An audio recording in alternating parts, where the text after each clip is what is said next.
우리 시간 다같이 사도신경으로 신앙 고백함으로 우리의 마음과 뜻과 정성을 모두어서 하나님을 예배합니다. 전능하사 천지를 만드신 하나님 아버지를 내가 믿사오며 그 외아들 우리 주 예수 그리스도를 믿사오니 이는 성령으로 잉태하사 동정녀 마리아에게 나시고 본디오 빌라도에게 고난을 받으사 십자가에 못 박혀 죽으시고 장사한 지 사흘 만에 죽은 자 가운데서 다시 살아나시며 하늘에 오르사 전능하신 하나님 우편에 앉아 계시다가 저리로서 산자와 죽은 자를 심판하러 오시리라.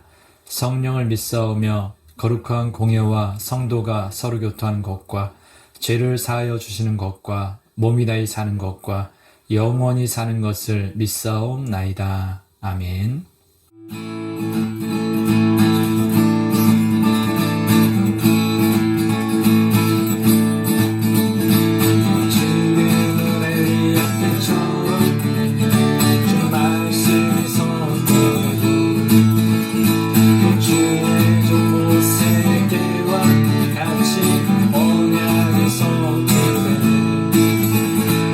전쟁과 기근과 비판 한란 날이 다가와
시간입니다. 그래서 우리가 지금 이렇게 살 수 있는 것이고 지금 이렇게 주 앞에 예배드릴 수 있는 것입니다.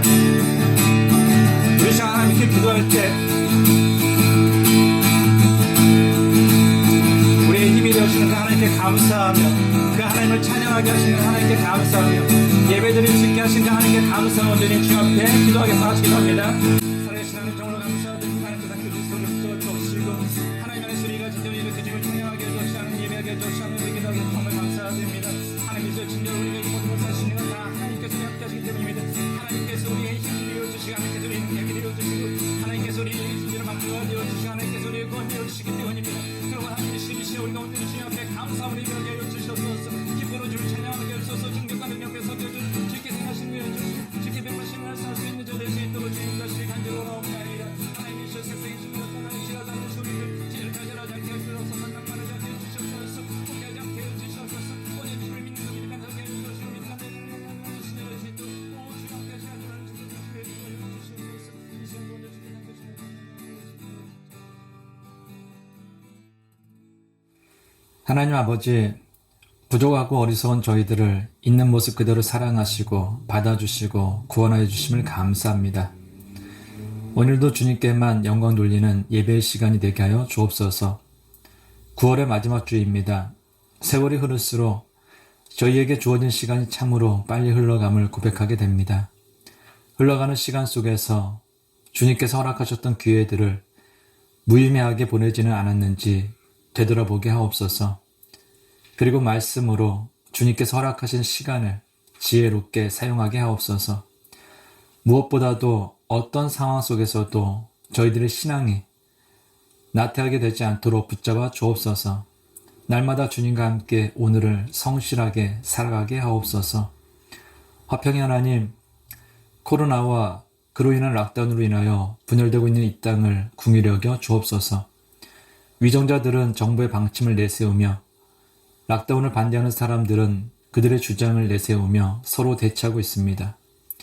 심지어 서로에게 폭력을 행사하기도 합니다.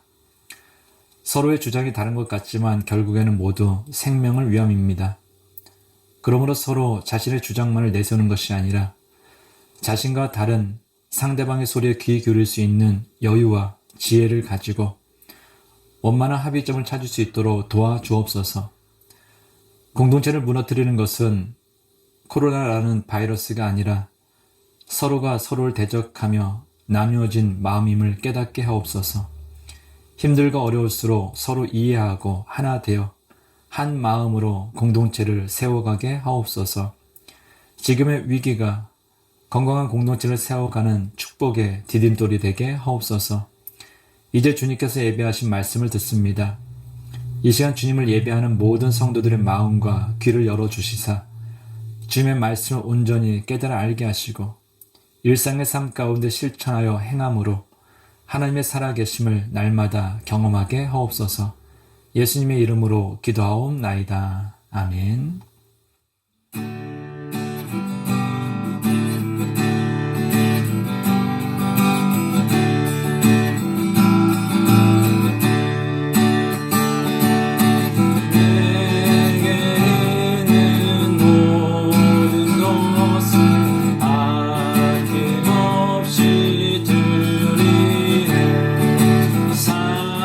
사랑하고 의지하며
아버지, 한 치 앞도 알지 못하고 살아가는 저희에게 필요한 모든 것을 예비하셨다가 정확한 때에 베풀어 주시고 누리게 하시니 감사합니다. 이 시간 감사함으로 정성을 다하여 주님 앞에 예물을 드립니다. 기쁘게 받아 주옵소서. 주님께서는 저희에게 더 많은 것, 더 좋은 것을 주시기를 기뻐하시는 분이시오니 어떤 상황 속에서도 항상 주님만을 바라보고 의지하며 주님께서 베푸신 은혜로 오늘을 살아가게 하옵소서. 예수님의 이름으로 기도하옵나이다. 아멘.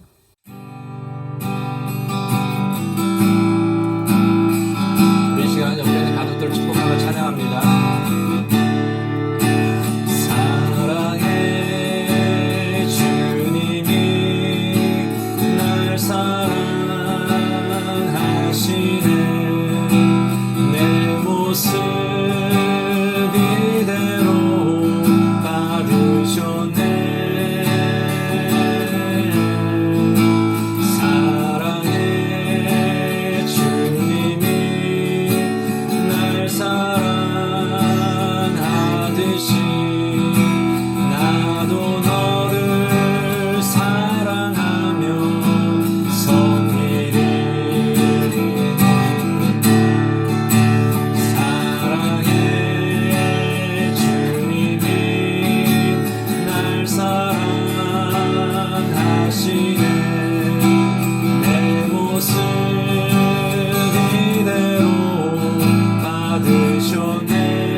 교회 소식 알려드리겠습니다. 지난주에 락다운 해제에 관한 로드맵이 발표되었습니다.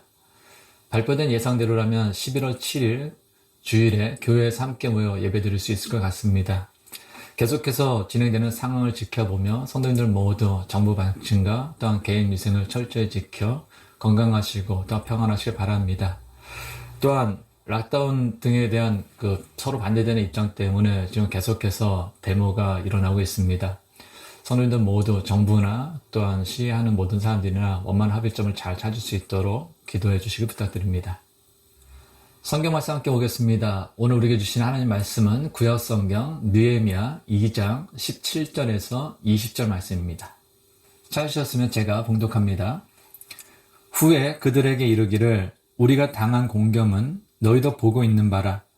예루살렘이 황폐하고 성문이 불탔으니 자 예루살렘 성을 건축하여 다시 수치를 당하지 말자 하고 또 그들에게 하나님의 선한 손이 나를 도우신 일과 왕이 내게 이른 말씀을 전하였더니 그들의 말이 일어나 건축하자 하고 모두 힘을 내어 이 선한 일을 하려 하매 호론 사람 산발락과 종이었던 암몬 사람 도비아와 아라비아 사람 게셈이 이 말을 듣고 우리를 업신여기고 우리를 비웃어 이르되 너희가 하는 일이 무엇이냐? 너희가 왕을 배반하고자 하느냐 하기로 내가 그들에게 대답하여 이르되 하늘의 하나님이 우리를 형통하게 하시리니 그의 종들인 우리가 일어나 건축하려니와 오직 너희에게는 예루살렘에서 아무 기업도 없고 권리도 없고 기억되는 바도 없다 하였느니라. 아멘.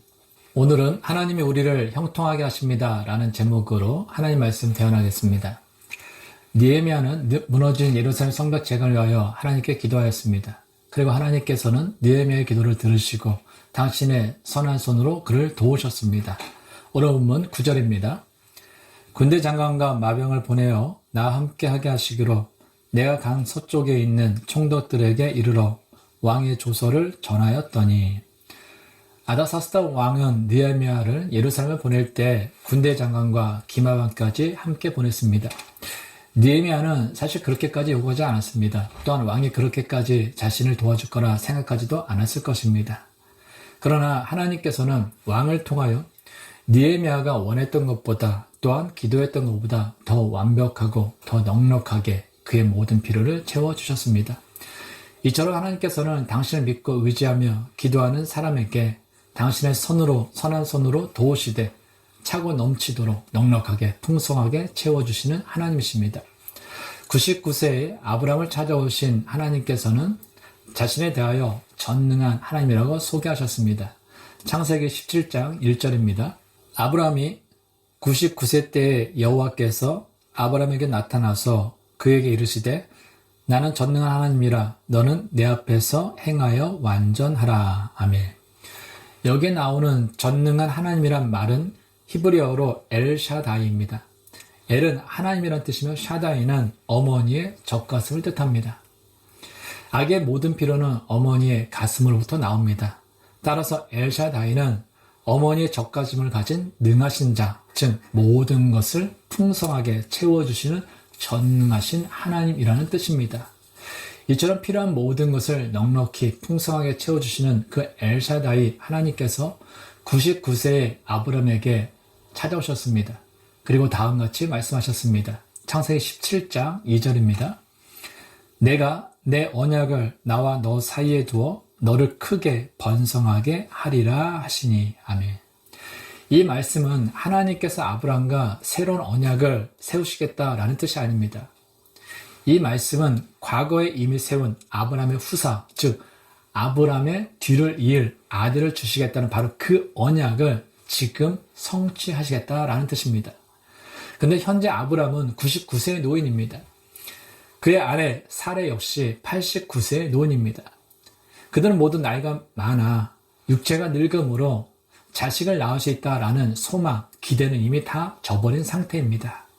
그런데 바로 그때 엘샤다이 하나님께서 아브라함을 찾아오셔서 아브라함과 사레 사이에 아들을 주시겠다라고 그 언약을 이루시겠다라고 말씀하시는 것입니다.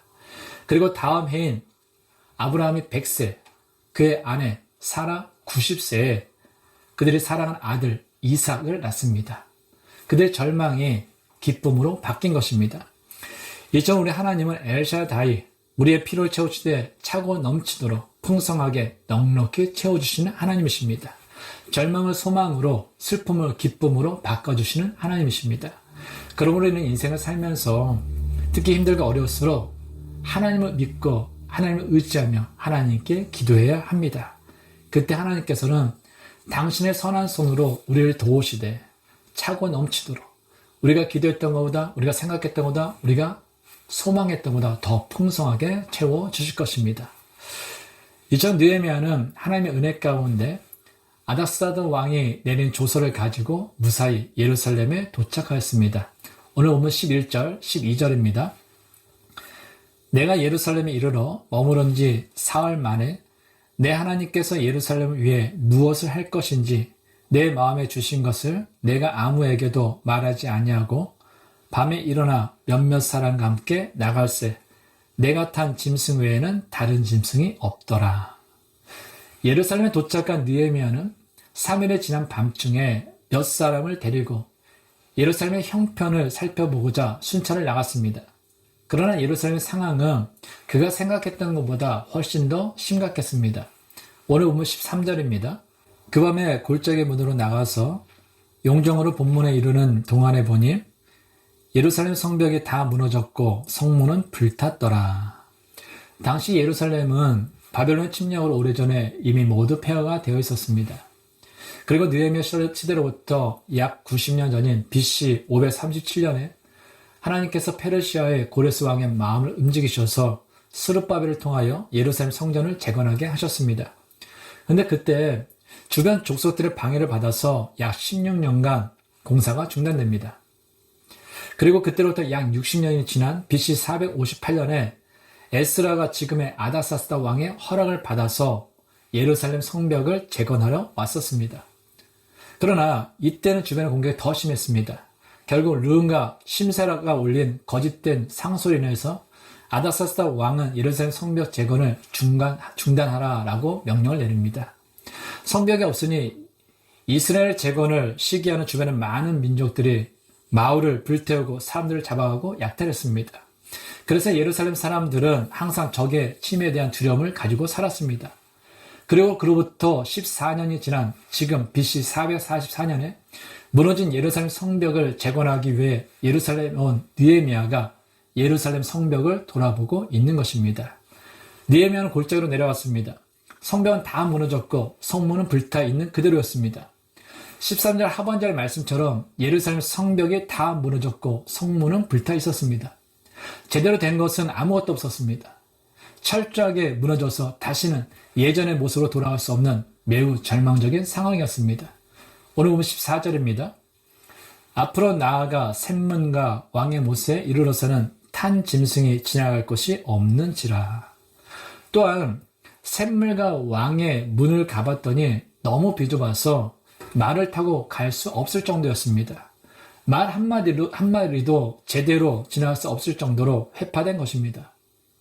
눈으로 보기 전에 말로만 들었을 때는 그래도 예루살렘의 상황이 이 정도일 줄은 짐작하지 못했습니다.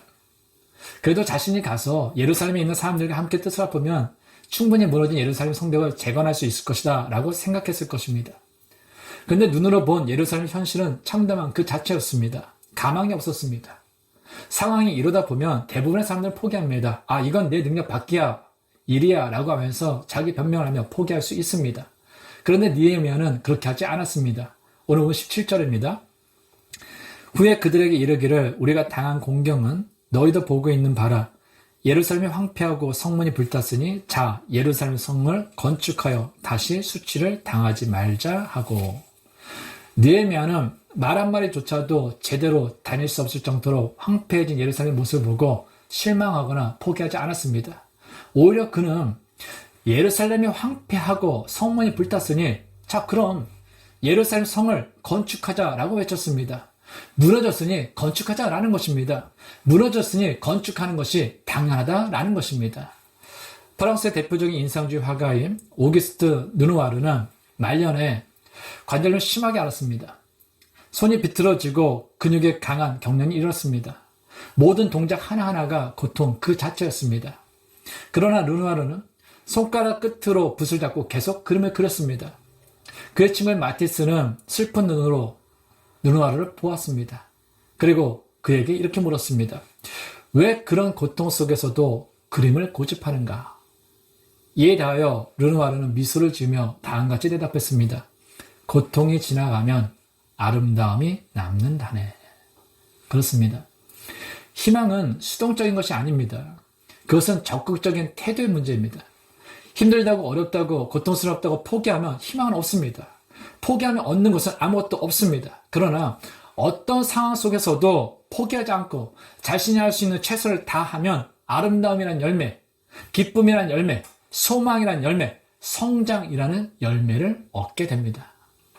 김연경 선수는 여자 배구는 물론 남자 배구 선수를 모두 통틀어서 세계 최고의 연봉을 받았었습니다.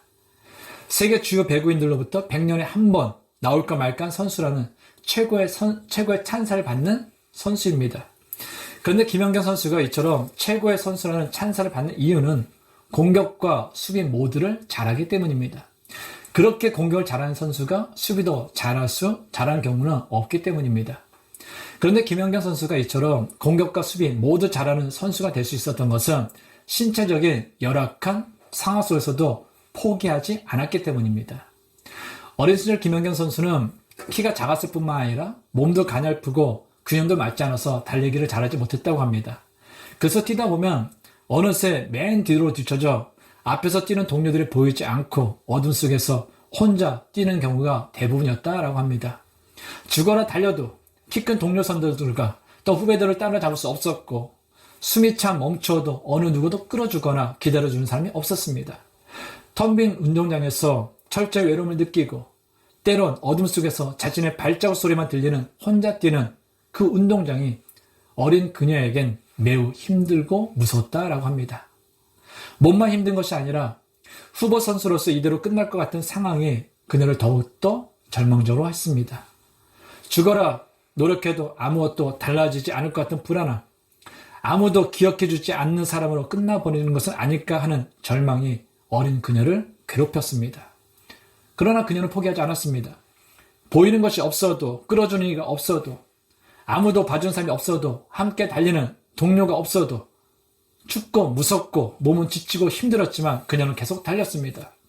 처음에는 언젠가 국가대표 선수가 되어 멋지게 스파이크를 날리는 그 상상을 하며 그 고통을 견디었고, 나중에는 어떤 어려움이 있어도 100으로 포기하지 않기로 한 엄마의 약속을 되새기며 그 힘든 시기를 버티다가 결국 나중에는 그때까지 견딘 것이 아깝고 이대로 끝나버리면 그동안 흘렸던 땀과 고통이 너무 억울해서 도저히 그만둘 수 없었다라고 합니다.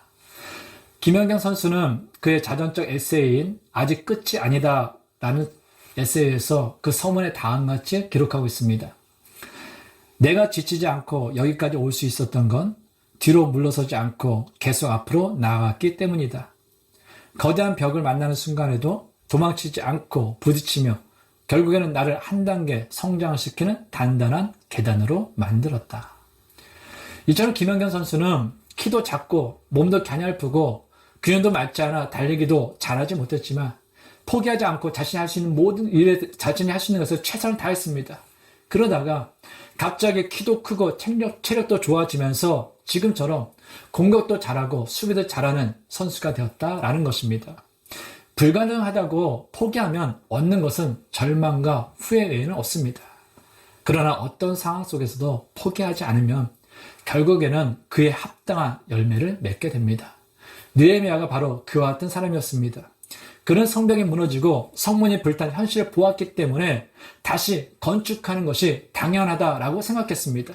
그래서 그는 지난 142년 동안 무너져 있었던 그 성벽을 불과 52일 만에 다시 재건할 수 있었던 것입니다. 우리 인생도 동일합니다. 인생을 살다가 어떤 사람은 건강이 무너지기도 합니다. 어떤 사람은 가정이 무너지고, 어떤 사람은 인간관계가 무너지고, 어떤 사람은 사업이 무너지고, 어떤 사람은 교회가 무너지고, 어떤 사람은 마음이 무너지고, 어떤 사람은 신앙이 무너지기도 합니다.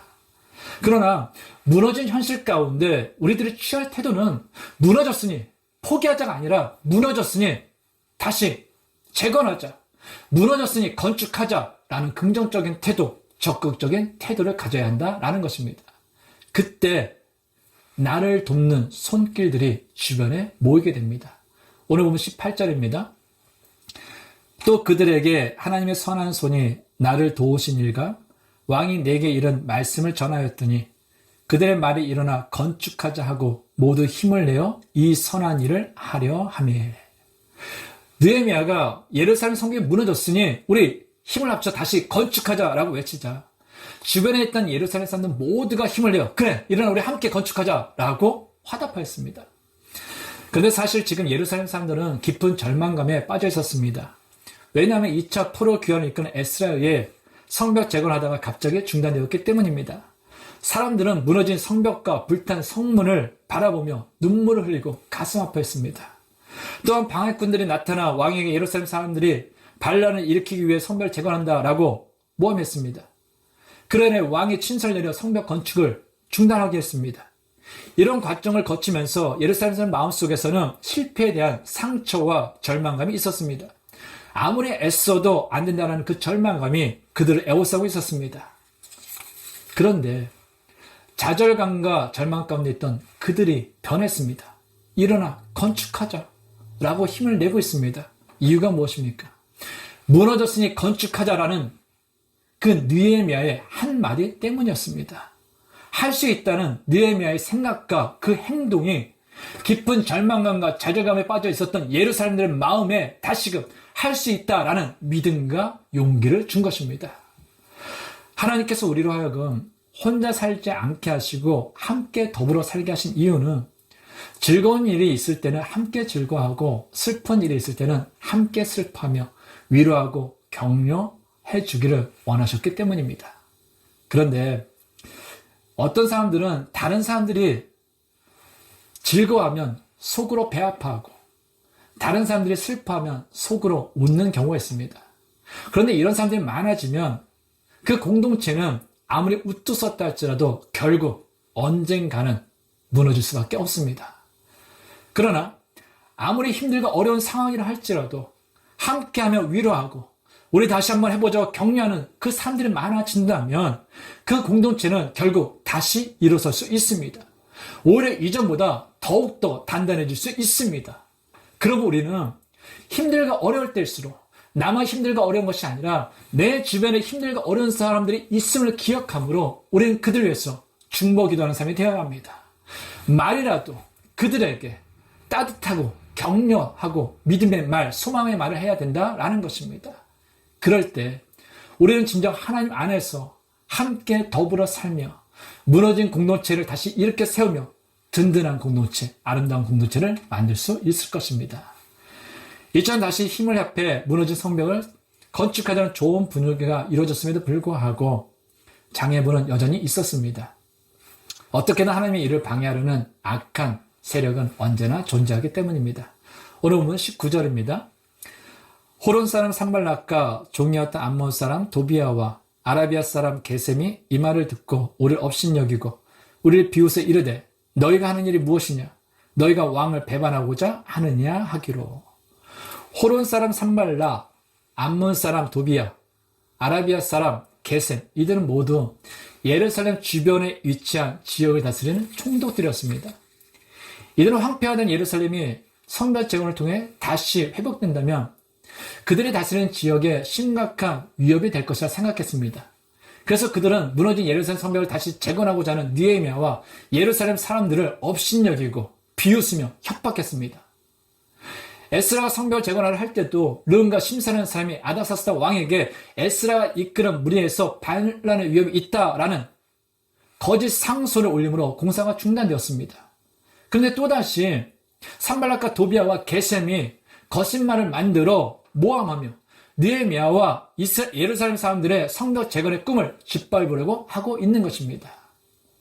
인생에는 이처럼 내가 아무리 선한 일을 하려고 해도 하나님의 일을 하려고 해도 언제나 반대의 소리, 비판의 소리, 모함의 소리는 끊이지 않게 되어 있습니다. 그것이 세상입니다. 그러므로 우리는 그런 반대와 비판, 모함의 소리가 있다 할지라도 넘어져서 안 됩니다. 끝까지 우리에게 주어진 길을 가야 합니다. 그 이유는 다음과 같습니다. 오늘 보면 20절입니다. 내가 그들에게 대답하여 이르되 하늘의 하나님이 우리를 형통하게 하시리니 그의 종들인 우리가 일어나 건축하려니와 오직 너희에게는 예루살렘에서 아무 기업도 없고 권리도 없고 기억되는 바도 없다 하였느니라. 느헤미야는 무너진 예루살렘 성벽을 재건하려는 자신과 예루살렘 사람들을 업신여기 비웃으며 협박하는 무리 앞에서도 머뭇거리지 않았습니다. 그는 무너진 예루살렘 성벽을 재건하기 위해 자신이 해야 할 일을 포기하지 않고 계속해 나갔습니다. 그 이유는 단 하나입니다. 그는 자신을 형통하게 하시는 그 하나님을 믿었기 때문입니다. 형통이라는 말의 히브리어는 찰레아입니다. 이 말은 번성한 또는 성공한이라는 의미입니다. 그래서 영어 성경에서는 success라는 단어로 번역하고 있습니다. 결국에는 하나님께서 우리 인생을 번성하게 하고 형통하게, 성공하게 하신다라는 것입니다. 이처럼 느헤미야는 하나님께서 형통하게 하실 것을 믿었기 때문에 예루살렘의 처참한 현실을 보았음에도 불구하고 무너진 성벽을 재건하려고 했던 것입니다. 느헤미야는 하나님께서 형통하게 하실 것을 믿었기 때문에 절망 가운데 있는 예루살렘 사람들을 격려하며 그들과 함께 무너진 예루살렘 성벽을 재건하려고 했던 것입니다. 느헤미야는 하나님께서 형통하게 하실 것을 믿었기 때문에 무너진 예루살렘 성벽을 재건하는 자신을 업신여기고 비웃으며 협박하는 방해자들이 있음에도 불구하고 머뭇거리지 않고 낙심하지 않고 무너진 예루살렘 성벽 재건을 하려고 했던 것입니다. 사랑하는 성도 여러분, 지금 우리들이 처한 상황은 어쩌면 느헤미야가 본 황폐해진 예루살렘의 상황과 크게 다르지 않은 것 같습니다. 계속되는 코로나와 락다운 인하에서 가정은 물론 사업체, 교회, 선교 현장, 심지어 나라가 무너지고 있습니다. 그러니 사람들의 마음도 황폐해졌습니다. 심지어 서로 다른 주장을 내세우며 대립하고 폭력을 일삼고 있습니다. 어떻게 합니까? 이럴 때일수록 우리는 믿음의 삶에서 어떻게 해야 됩니까? 우리가 해야 할 건 단 하나입니다. 우리를 형통하게 하시는 그 하나님을 믿고 의지하는 것입니다. 형들에 의해 애굽의 노예로 팔린 요셉이 애굽의 총리가 되어 번성하고 성공할 수 있었던 이유는 하나님께서 그를 형통하게 하셨기 때문입니다. 애굽 사람을 죽인 모세가 살인자가 되어 광야에서 40년 동안 지내다가 80세의 노인의 이스라엘을 애굽에서 출애굽시키는 위대한 지도자가 될 수 있었던 것은 하나님께서 그를 형통하게 하셨기 때문입니다. 가족들로부터 사랑받지 못할 뿐만 아니라 사울 왕의 시기로 인해 10년 동안 광야에서 떠돌이 생활하던 그 다윗이 이스라엘 사람들이 가장 존경하는 위대한 왕이 될 수 있었던 건 역시 하나님께서 그를 형통하게 하셨기 때문입니다. 예수 그리스도와 성도들을 박해하고 핍박하던 바울이 유대인은 물론 수많은 이방인들에게 복음을 전하고 수많은 이 땅에 교회들을 세울 수 있었던 것은 하나님께서 그를 형통하게 하셨기 때문입니다. 성경에 나오는 수많은 사람들, 그리고 오늘 우리가 같은 시대를 살고 있는 수많은 믿음의 사람들이 수많은 인생의 장애물과 고난에도 불구하고 결국은 그 모든 것을 이기고 일어설 수 있었던 것 역시 하나님께서 그들을 형통하게 하셨기 때문입니다. 물론 여기에는 하나님이 우리를 형통하게 하실 것이라는 그들의 믿음이 있었기 때문입니다. 그러므로 사랑하는 성도 여러분, 형통하게 하시는 하나님은 오늘도 우리를 형통하게 하기를 원하십니다. 아니, 우리가 형통하기를 원하는 것보다 하나님께서는 더욱더 간절히 우리가 형통하기를 원하십니다. 그러므로 우리는 오늘의 처한 상황만을 보지 말고 우리를 형통하게 하시는 그 하나님을 믿고 의지함으로 강하고 담대함으로 최선을 다하여 오늘 우리에게 주어진 그 상황에서 다 열심히 해야 됩니다. 무너졌으면 다시 재건하기 위해서 최선을 다하면 됩니다. 그때 우리를 형통하게 하시는 하나님께서 반드시 여러분들의 믿음에 꽃이 피고 열매가 맺도록 하실 것입니다. 기도하겠습니다. 형통하게 하시는 하나님, 오늘 저희들이 처한 상황은 느헤미야가 본 황폐해진 예루살렘 상황과 크게 다르지 않습니다. 코로나가 계속되는 락다운으로 인하여 많은 공동체가 무너졌으며 많은 사람들의 삶과 마음이 무너졌습니다. 그러나 저희는 믿습니다. 형통하게 하신 하나님께서 결국에는 황폐해진 공동체와 사람들을 치유하시며 다시 회복하게 하실 것을 믿습니다. 그러면 오늘 처한 상황이 아무리 힘들고 어렵더라도 좌절하고 낙심하고 포기하지 말고 형통하게 하신 하나님을 믿고 의지함으로 강하고 담대함으로 주님과 함께 오늘을 살게 하옵소서. 그리고 결국에는 주님의 은혜 가운데 아름다운 꽃을 피게 하시고 열매를 맺게 하옵소서. 예수님의 이름으로 기도하옵나이다. 아멘.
세상 우리 함께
가운데서 때로는 장애물도 만나고 위기도 만나고 문제도 만납니다. 그래서 어떤 사람들은 절망하고 어떤 사람들은 포기합니다. 그러나 우리가 포기하지 않고 주어진 상황 속에서도 끝까지 최선을 다할 수 있는 것은 당신의 의로운 손으로 선한 손으로 우리를 도우시는 하나님께서 결국에는 우리를 형통하게 하실 것이기 때문입니다. 그럼 우리 참 같이 기도할 때 하나님을 믿는 그 믿음 가운데서 결국에는 형통하게 하실 그 하나님 믿는 믿음 가운데서 어떤 상황 가운데서도 끝까지 최선을 다하는 저희가 되게 하여 주시옵소서. 우리 참 같이 기도합니다. 하나님 정말 감사드립니다. 하나님께서 함께 있어서 저를 지켜주는 분에 감사드립니다. 우리는 인생을 살면서 때로는 장애물을 만납니다. 위기를 만납니다. 어려움을 만납니다. 그래서 절망하고 포기하고 낙심한 사람들이 있습니다. 그러나 하나님의 시여 우리가 주님 안에서 끝까지 우리에게 주어진 일을 최선을 다하는 이유는 하나님께서 진영을 형통하게 하시는 말씀하셨기 때문입니다. 하나님께서 우리를 형통하게 하시는 하나님이시기 때문입니다. 하나님께서 당신의 의로운 손을 지켜주시는 하나님이시며 선한 손을 도우시는 하나님이십니다. 그 하나님께서 우리 아버지가 되실 때 우리는 언제나 포기하지 않고 끝까지 우리에게 주어진 일을 최선을 다하는 사람입니다. 하나님 시여 우리가 진영의 인생에 어떤 일이 있다 포기하지 않게 하여 주시옵소서. 끝까지 최선을 다하게 하여 주시옵소서. 끝까지 최선을 다하는 가운데 하나님께서 하시는 모르게 하여 주시고 하나님의 아버지 되시는 모르게 하여 주시고 형통하게 하는 그 하나님께서 결국에 차원 넘치는 그를 일자게 되어 주시옵소서. 거론을 위해서 낙단을 위해서 힘드는 사람들 너무나 많사옵나이다. 아버지 교회를 붙잡아 주시옵소서. 교회를 지켜주셔서 성대를 붙잡아 주셔서 나라를 지켜주셔서 문제를 지켜주셔서 각각을 지켜주셔서 하지만 삶을 지켜주셔서 그들의 인연을 뛰어난 생각을 이기게 하여 주시는 세복되는 분들의 수면을 주시고 오 주의 뜻을 간절히 원하니 하나님께서 우리는 내것은 결국에 아름답게 열매를 맺을 수 있는 아버지 그 열매를 볼 수 있는 우리 모두 되게 하여 주시옵소서. 이제는 우리 주 예수 그리스도의 은혜와 하나님의 크신 사랑과 성령님의 교통하심이 현실이 아무리 힘들고 어렵더라도 좌절하거나 낙심하거나 포기하지 않고 형통하게 하신 하나님 믿고 의지함으로 강하고 담대함으로 주님과 함께 오늘을 살길 원하는 모든 성도들과 가정과 세워주신 기업 위에 이제부터 영원까지 함께 하시기를 간절히 축원하옵나이다. 아멘.